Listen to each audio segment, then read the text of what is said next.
Nova 125, Nova 160, Nova 160 SE dan kini Nova 250.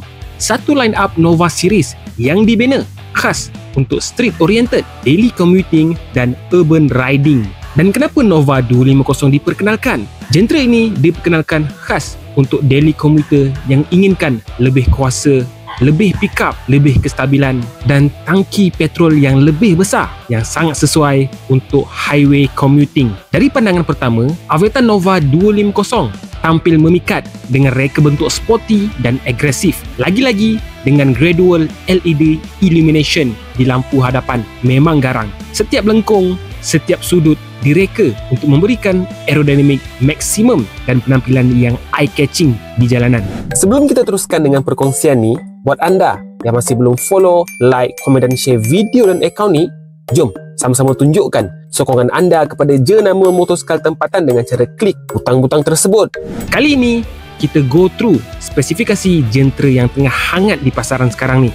Nova 250 dikuasakan oleh enjin 250cc automatic CVT belt drive, 4-stroke, 4-valve, single cylinder, liquid cool dan enjinnya memberikan kuasa sehingga 25.5 horsepower dengan 23 Nm of torque untuk pecutan yang lancar dan responsif. Dikuasakan dengan Bosch EFI bagi memastikan pembakaran bahan api yang lebih efisien dan mesra alam. Dengan tangki petrol 12 liter, pastinya anda boleh melangkau lebih jauh dengan sekali isian penuh. Sistem keyless yang digelar Smart Key System diberikan supaya riding experience anda lebih effortless dan lebih safety. Bercakap pasal safety, genre ini juga mempunyai built-in front dash cam.